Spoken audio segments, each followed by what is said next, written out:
there was that sense that even if you didn't like the way things were going, that at least you knew where you are with Putin, and that Putin was, if nothing else, a competent manager of the elite. Now he's been shown that, in fact, his grasp, his control over the elite is much less strong than it was once upon a time. Something that you get time and time again talking to Russians is this sense of that he's no longer the old Putin. And in part, it's about age. In part, it's about over 24 years, you get out of touch with your country, whatever. But, that sense that he's no longer the guy they need. But also that sense that, you can't actually trust him. Trust really does matter within elites and political systems. Hello and welcome to Frontline with me, Kate Gerbeau. And today we're catching up with a former advisor to the Foreign Office on Russian foreign and security policy. Professor Mark Galeotti hosts the podcast series In Moscow's Shadows and is the author of more than 20 books on Russia. His latest is called Downfall, which he co-wrote with Anna Anatunian, and is about the late leader of the Wagner Group, Yevgeny Prigozhin. Mark, great to see you again on Frontline. Welcome. Always good to be back. You had your doubts, didn't you, about giving any time or attention to Prigozhin in this way. And he was still alive at the time when you signed the contract for the book. What persuaded you to write it? I think it was, at first one thinks, look, this is a deeply unpleasant man working with a lot of deeply unpleasant men. What's really the story? Especially because he is, or was rather, notoriously protective of his private life. I mean, he very carefully crafted this whole image for himself, but he didn't really like people digging in. I mean, at one point when a journalist actually wanted to do a profile, she was eventually warned that they would run her car off the road and have her raped. These are the sort of charming people we're talking about. But then thinking about it and talking about it with Anna, we felt that, in fact, it's not just about the story of one unpleasant man. It's actually how one unpleasant man can be used to illustrate a whole unpleasant system. Because in some ways, the whole Putin system is based on lots of little Prigozhins doing Putin's bidding, whatever that may be. And what kind of Russia did he grow up in, and how did that make him into what he became? Well, it's always difficult because we tend to look for environment as if it's some kind of excuse for how someone emerges. This is the weird thing about Prigozhin. I mean, he grew up in late Soviet times, and look, he was not one of the elite, but his mother was a doctor, his father was an engineer. Even by Soviet standards, they lived okay. Nothing wonderful, but certainly not in poverty. And the interesting thing was that Prigozhin was someone who was good at lots of things, but never quite good enough to match his aspirations. He went to this elite boarding school for athletes. He was a cross-country skier, because you did very well indeed if you become, say, an Olympic athlete or something. Well, he was good, but not quite good enough. He was bookish, but not quite enough so to get into one of the elite universities, that kind of thing. And so he seems, and again, look, we can all play the amateur psychologist, whatever the reason. At that point, he seems to have gone off the rails and decided, well, look, if the legal and official routes don't give me the kind of quality of life that I would like, fine, I'll take it myself. And this is where he drifted into a life of crime, which, let's be honest, seemed to actually suit him really rather well, until, of course, he was caught and sent to a labor camp. But even there, he kind of prospered after his own fashion. I mean, he was in a Soviet prison camp, and he actually set up his own business, using other inmates to use offcuts of wood and so forth to carve little knickknacks as souvenirs, reaching deals with both the corrupt prison authorities and also the gangster bosses who really ran the prison from the inside, so that he could still run it. So, this is in some ways, which was the making of him, bizarrely, being in the zone, as they call the prison camp system. And his entrepreneurial skills and his leadership skills really started to thrive in that environment. Your book goes through his life with a chapter for each part of it, starting with thug, entrepreneur, chef, ending with warlord, rebel, ghost. Can you just tell us a bit about his meteoric rise from thug when he left prison after that 13-year sentence? Well, this is it. He came back to a Soviet Union that was in collapse.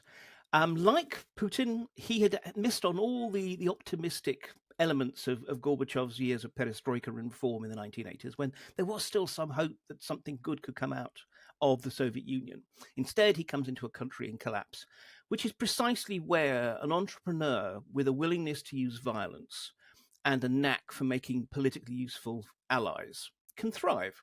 And so in the kind of chaos of particularly the post-Soviet 1990s, he sets himself up in business. He starts by selling secondhand cars, running little hot dog kiosks, which doesn't sound like much, but it was a literal taste of the West at the time, and very lucrative, making deals with the gangsters and the sort of shadowy entrepreneurs of his home city, St. Petersburg. And from that, very much parlays that into bigger and bigger deals. Supermarkets, restaurants, and such like. And the restaurants are where he actually starts to meet the real movers and shakers of St. Petersburg, including a young deputy mayor by the name of Vladimir Putin. But actually, also people who at the time seemed to be a lot more important. And this is the thing, he clearly had the knack for parlaying what he had into something that bit bigger, until he ended up with this, wide, sort of very diversified business portfolio, running from restaurants to real estate to media to you name it, because whenever he saw an opportunity, he grabbed it. And if he had to get heavy-handed, he didn't have a problem with that. And how did his relationship with Putin deepen to the point at which he was able to establish this state-funded private military company, the Wagner Group? Well, the interesting thing is that he was never a friend of Putin's. I mean, there's a very clear distinction between those people who are genuine mates of the boss, who can frankly do no wrong. It's one of the reasons why the current, the defense minister, Sergei Shoigu, who's actually been removed from his position, but nonetheless had to be found a new senior position because he was one of Putin's mates. Prigozhin was just one of the kind of the useful hangers-on who were around. But that was the point. Prigozhin had a knack for making himself agreeable to people above him. I mean, he was an absolute so-and-so with anyone who was junior to him. But nonetheless, he would be jovial, but also efficient, and more or less doing whatever was needed. I mean, he got to know Putin. The official line is through his restaurants. In practice, according to the research that we did, it's much more likely that it was through the casino industry in St. Petersburg, which was just emerging in the 1990s. Putin had installed himself at a very lucrative position as being in charge of the mayor's office committee that basically ran the city's gambling industry. So you had to know Putin, and you had to get Putin on side, which I think we know did not just simply mean with a cheeky grin and a nice portfolio. Actually, obviously, corruption and the like. And at the time, Prigozhin was also diversifying into that sector. So it was always this thing, if he understood the relationship, he understood that Putin was the man with the political power, the man he needed to keep on side. But on the other hand, he had money, he had contacts and so forth he could offer Putin. So it was a very pragmatic relationship, but also a very clearly uneven one. And that continued all the way through. When Putin moved to Moscow and in due course became president, Prigozhin was kind of dragged along in his slipstream as someone whom Putin knew, who could be useful, even though he was never really a friend. It's interesting that you say that you found this alternative explanation for how the two met in your research. How difficult was it to carry out the research, and how did you do it, given the fact that, as you said, he had been very fiercely protective of his private life and his privacy? I mean, I make 3 points here. One is, that there were still people who were willing, who encountered and worked with Prigozhin, everything from former mercenaries to people in the business world in St. Petersburg in the 1990s who were willing to talk. Usually, they wouldn't allow us to use their names for perfectly understandable reasons. Though it is worth saying that when Prigozhin tumbled out of the sky 2 months after his mutiny, suddenly, right at the end, people got a lot more willing to talk for obvious reasons. So, there was still the capacity to do that. And given that Anna had been a former political editor at the Moscow News, she had a range of contacts of a different sort from the ones that I've built up over the, decades. So that's the first thing. Secondly, there's still actually a lot of really interesting stuff out in the Russian media. We tend to look at the official stuff and the leaden propaganda. But in fact, there are still Russians willing to be investigative journalists with extraordinary bravery, given that precisely the risk is you get your legs broken if you talk about the wrong person. And the third element is Prigozhin himself. I mean, actually, yes, this is a man who increasingly over the years wanted to build his own mythology and say things and release stuff and such like. And although one can never take what he said at face value, you always had to triangulate and double check, because almost invariably they would be at the very least spin, if not outright lies. But even the lies are telling because they give us an idea of exactly which things he wants to cover over, like, for example, his early career in the casino industry, or also they tell us what elements of his career he wants to big up. So, Prigozhin himself, Russian media, and our own contacts and people who we could talk to. And Prigozhin came to international prominence over Wagner's part in the war in Ukraine. Obviously, it became a state-funded private military company in 2014 in the Donbass, officially. I mean, but its involvement in the war after the full-scale invasion, it came at a huge cost. Almost 20,000 fighters killed in the 9-month battle for Bakhmut, according to the BBC Russian service and Media Zona, this independent Russian media outlet. And they're saying it's Russia's bloodiest battle since World War II. Do you think Prigozhin was prepared to fight that battle no matter what the cost? And exactly how much power did he have at that time? This is the thing. I mean, it's also a question of how much he had a choice. Look, even if one goes back to how Wagner was set up, again, it's still very, very disputed. But we did come across accounts which actually quite strongly suggest that initially Prigozhin wasn't really that keen on running Wagner. This is a guy who already had a huge business empire. He was making money hand over fist. At the time, the Kremlin thought, actually, a mercenary force would be quite useful as a kind of deniable tool for operations in Africa or Latin America or whatever. And they thought, yeah, Prigozhin, he's a guy who we think could run this for us. And when he was first approached, he doesn't sound as if he was actually that keen. But the point is, he knew this whole business model depended on the favor of the Kremlin. This is how he got all these great, huge sweetheart deals to do everything from feeding school kids to running troll farms. So he couldn't say no. But once he was doing it, he clearly got more and more involved in it. I mean, then particularly when Wagner started recruiting prisoners from the labor camp system. And this was the thing, it was playing to his strength. He would go there and he would talk to them as one ex-con to a collection of cons. He knew how to talk to them and they felt he was one of them. Again, we got some nice quotes from prisoners who actually said, yeah, I don't trust the system, but I trusted Prigozhin. And yes, he had to fight this war. And he was going to, because it was a business venture. But on the other hand, he clearly did become increasingly disturbed about, as he called them, his boys were basically being used as human ammunition and being thrown away, particularly in this battle for Bakhmut. And he felt that, actually the regular military, the Defense Ministry, Defense Minister Shoigu, were not backing him up enough. But the point is, he didn't have power. He had the attempted influence. He was trying to get Putin to basically back him against the defense minister. And when it came down to it, this was a crony versus a friend of the Tsars. Prigozhin was never going to win that fight against Shoigu, regardless. Also, Shoigu happened to be a much more effective political operator. So this is why he ended up with this crucial mutiny in 2023, because in a way, he didn't have anything else. He was trying to get through to Putin. He was trying to change Putin's mind. He wasn't trying to topple Putin or anything, not at all. But because he had no influence except over his own little private army. I'll ask you a bit more in detail about that in a moment. But just to go back to the recruitment of convicts, this ex-con going around recruiting convicts. I mean, it was extraordinary when that news hit the international airwaves, wasn't it? What was your impression of it? And what just remind us of the deal that was offered and why it happened exactly. Yeah, I mean, we've got to realize that it was astonishing to us, but thinking about it in hindsight, it fits a Russian pattern. The so-called penal battalions were used in World War II, for example. People were swept out of the Gulag system and more or less used to do everything from clearing mines to leading assaults. So in some ways, it shouldn't necessarily surprise us that the idea resurged. But again, this seems to have been Prigozhin's own initiative. And he went out there and essentially he was saying, look, be warned, this is going to get bloody. And most of you aren't going to make it out. But nonetheless, if you survive 6 months on the battlefield, that's it. You're out free and clear. Your sentence is completely sort of wiped away and such like. And for a lot of soldiers, some in case of the criminals rather, some out of a genuine sense of patriotism, most out of a sense that they're sure that they're going to make it out alive. Everyone assumes that they're tougher and luckier than the ones around them. This was a very good deal.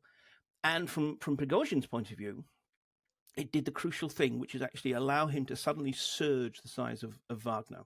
This is a point when actually the Russian military was desperately short of infantry, the basic building block of warfare in 2022. And by making Wagner that much larger, by recruiting criminals from the labor camp system, he was basically increasing essentially his business. And he was making a lot of money out of this. So, yeah, you had a lot of these ghastly, thuggish, everything from murderers and rapists to whatever else, now suddenly being given a rifle and a uniform and going into this meat grinder of a war. But of course, a certain number of them making it out alive. And we're already seeing that playing out in the rest of Russia with a whole variety of other crimes and so forth being committed by these ex-Wagner guys. If we're to accept that this was a man who was an entrepreneur at heart, I mean, what was his long-term plan for this? I don't know if he had a long-term plan in the sense of, look, Wagner was just one part. It was obviously the most high profile at the time part of his business empire. But in some ways, it was to allow him to keep the rest of his business empire that he was focusing on running Wagner. I think from his point of view, there was this sense that he fills a gap when it's needed. Again, this is an idea. The whole basis of the Putin system is that there are these people at the top of the system who are desperate trying to predict what the boss is going to need done tomorrow and make sure that they're ready to do it today. And Prigozhin was not bad at that. So from his point of view, he knew that at the moment, what Russia needed was a competent, tough kind of group of stormtroopers, as he actually called them. Tomorrow, well, Wagner could be making a lot of money in Africa, as it had been doing, after all. Or he could then parley this into some other business enterprise or whatever. See, everything, we think of a private army as something different. From Prigozhin's point of view, essentially, it was no different from his real estate business or his hotel portfolio, or whatever. It was an asset that you trade, you expand when you can, and you cash out when you have to. He was, however, prepared to go there, to be on the front line, to be seen, and no one will forget those video tirades that he made, railing against the Russian military leaders, saying that he needed ammunition for his men. At one point, he did seem to be invincible, and then you got the boiling point where this brief Wagner uprising. What do you think? I mean, you said earlier that it was to send a message, right? I mean, what did you think when he did that at the time, and what do you think he was intending? Well, look, I mean, I have to be brutally honest and say what I first thought when the mutiny happened, given that we had just signed this contract of this book, is to think, oh my gosh, does this make it easier or harder?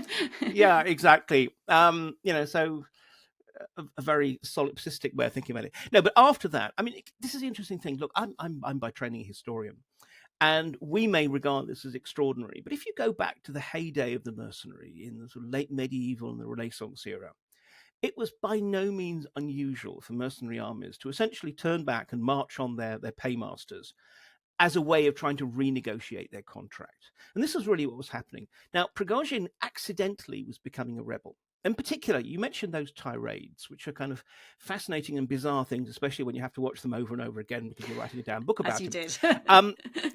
But the interesting thing was, I mean, so many of his critiques actually have been later borne out by the fact, for example, we've seen this kind of purge at the top of the Ministry of Defense, a whole bunch of generals being arrested on corruption charges. And this was it. I wouldn't in any way want to present Prigozhin as a revolutionary. But nonetheless, he was doing one of the most revolutionary things in an authoritarian regime, which was telling the truth.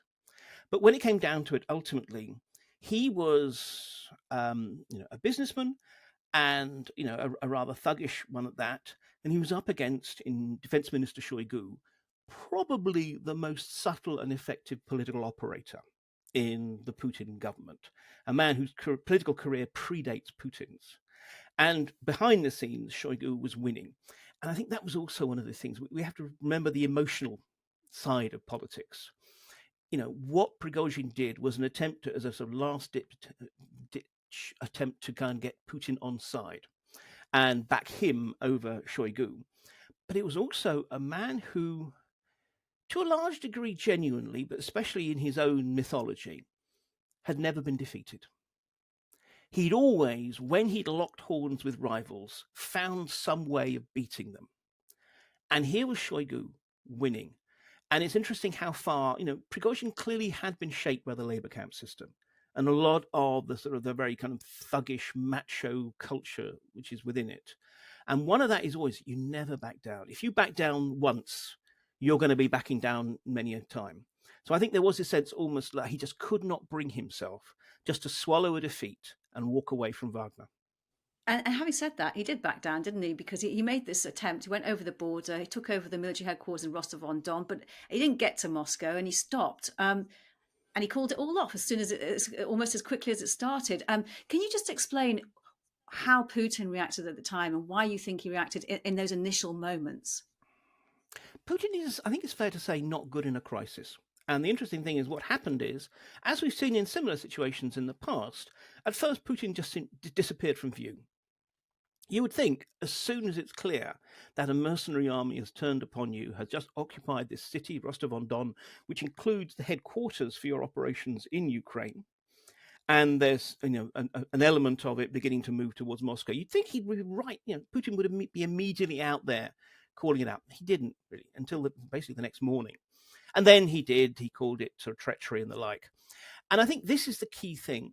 This is always about an attempt to try and win Putin over, and more or less make Putin realize that he needed to take Prigozhin and his concerns more seriously. The point at which Putin eventually actually came out and publicly called this treachery, that's a point when Prigozhin knew that the game was up. Now, he wasn't going to be able to take Moscow with the 2,000 or so troops he'd sent as a sort of flying column up there. It was all about theatre and performance. And at that point, Prigozhin started trying to open negotiations. And the interesting thing, again, what we saw is Putin just desperately wanted this problem to go away.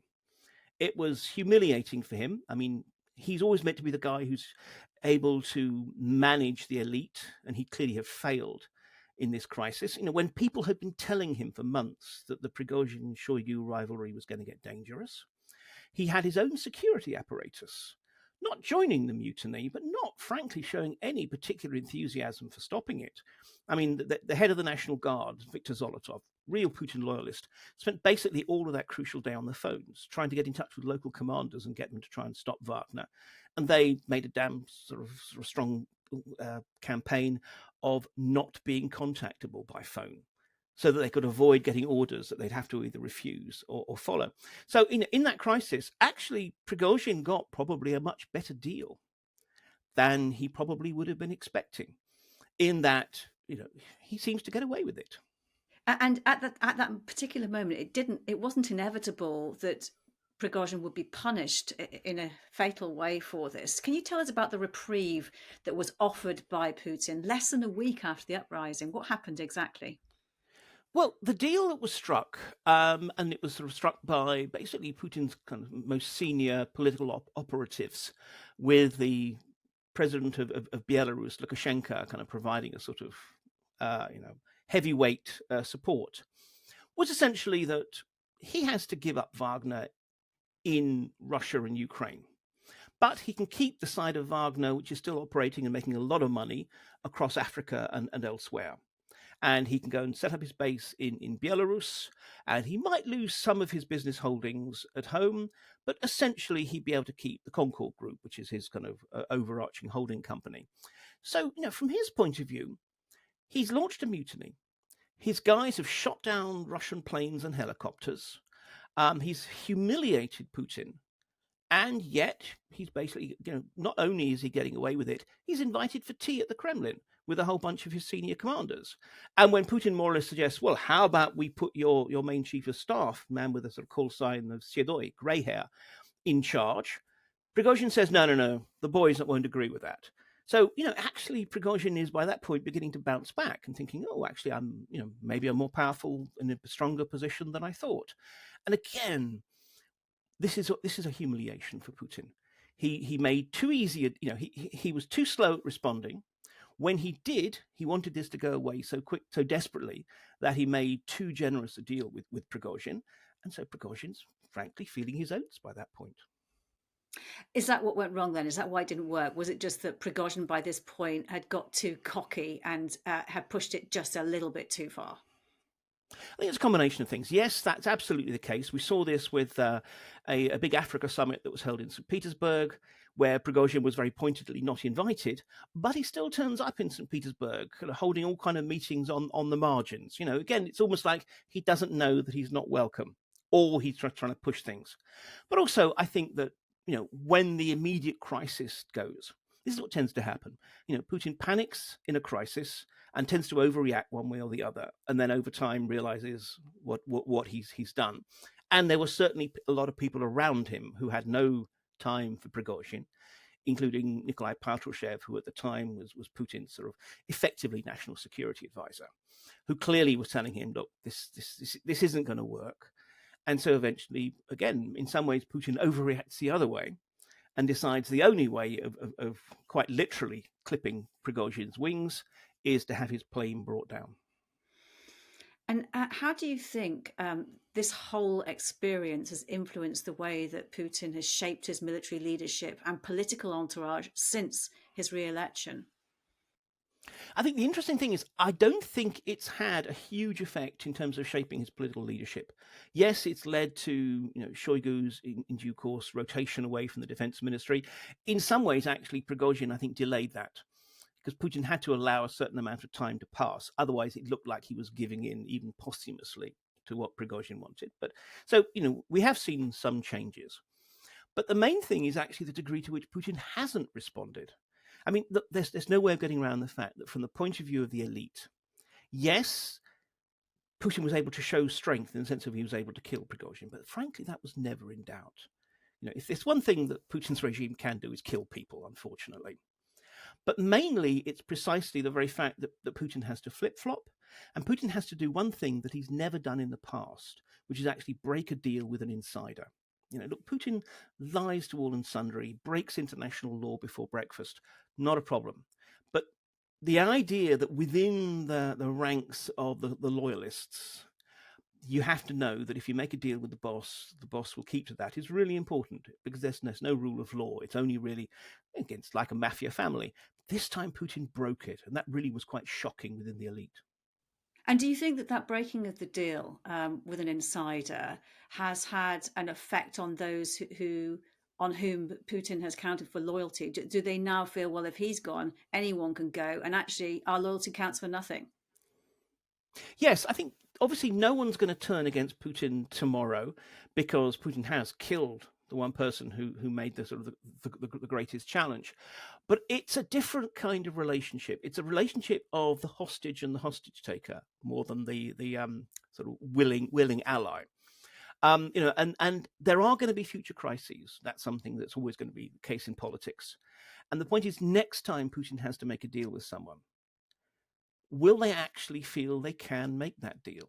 Will they feel that Putin can actually be trusted?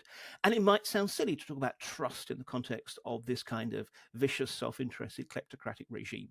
But when it comes down to it, Putin is just one guy with a handful of fellow septuagenarians who share his vision for Russia and the future, and a much larger elite who are just in it for what they can get out of it. They will be making the constant cost-benefit analyses. What's to my advantage, and what are the dangers? Now, before the Prigozhin mutiny, I think there was that sense that even if you didn't like the way things were going, that at least you knew where you are with Putin, and that Putin was, if nothing else, a competent manager of the elite. Now he's been shown that, in fact, his grasp, his control over the elite is much less strong than it was once upon a time. Something that you get time and time again talking to Russians is this sense of that he's no longer the old Putin. And in part, this about age, in part, this about over 24 years, you get out of touch with your country, whatever. But, that sense that he's no longer the guy they need. But also that sense that, you can't actually trust him. Trust really does matter within elites and political systems. And when you step back and look at Prigozhin's life and how influential he's been on the world stage, be it in the PR disinformation machine, he had the troll farms that notoriously flooded the internet ahead of Trump's election in 2016, or the paramilitaries and his business dealings. How do you assess it? I think what it's really shown is, in some ways, and largely in the worst ways, Putin's Russia is ahead of its time. Putin's Russia is one in which the old boundaries between public and private, between one kind of business and another, between the job of a spy and the job of an oligarch. These boundaries matter much, much less. And this was Prigozhin's strength, is he constantly crossed boundaries, not just national ones, obviously, but in terms of what he was doing. But one minute he's a catering magnate. Next minute he's running troll farms on contract to the state. Then he's running a mercenary army, which some of the time is doing the Kremlin's work directly, other times it's just making money. And in some ways, the reason he was able to be so successful was precisely that actually we live in a world where a lot of the old boundaries and assumptions about, what's the job of the state versus the private sector matter that much less. So, look, Prigozhin was not driving this process. He was just a very quick and eager person taking advantage of it to make himself a lot of money. But nonetheless, I think it tells us something about a future, firstly, in which wars are just as easily fought by trolls as by jet fighters. But secondly, about one in which actually the boundaries of the state and the non-state are much less clearly cut than we might like to think. And a year on from the Wagner uprising, in an article that you wrote for the Sunday Times, you suggest in the title that Prigozhin could topple Putin from beyond the grave. Why and how could that happen? Is it because he tapped into this sentiment of a desire for greater fairness? What is it exactly? I think there's several things, and obviously to a large degree, it's worth noting that it's also wishful thinking on my part. But I think it is important that, first of all, if one looks at how Prigozhin is still being discussed in, to a degree, the Russian media, but much more on social media, he's still very, very present in Russian social media. And it is precisely for this sense, even amongst people who despise him as a human being, but nonetheless say, but at least he believed something. At least he stood for something. Now, look, one can question how far he really believed, but nonetheless, that doesn't matter. I think the myth becomes powerful precisely because it fits something that people want. There is a pervasive sense in Russia that, for all the talk about nationalism and the grand cause and bringing back traditional values and everything else that Putin tries to convey, it's not really working. There is that sense that there is a vacuum at the heart of Russian state and society. And so people want to feel that can be filled, and not necessarily by what Prigozhin himself stood for. God, that would be awful. But nonetheless, at least they recognize the value of someone who did seem to believe in something. So that's the first reason why this is actually significant.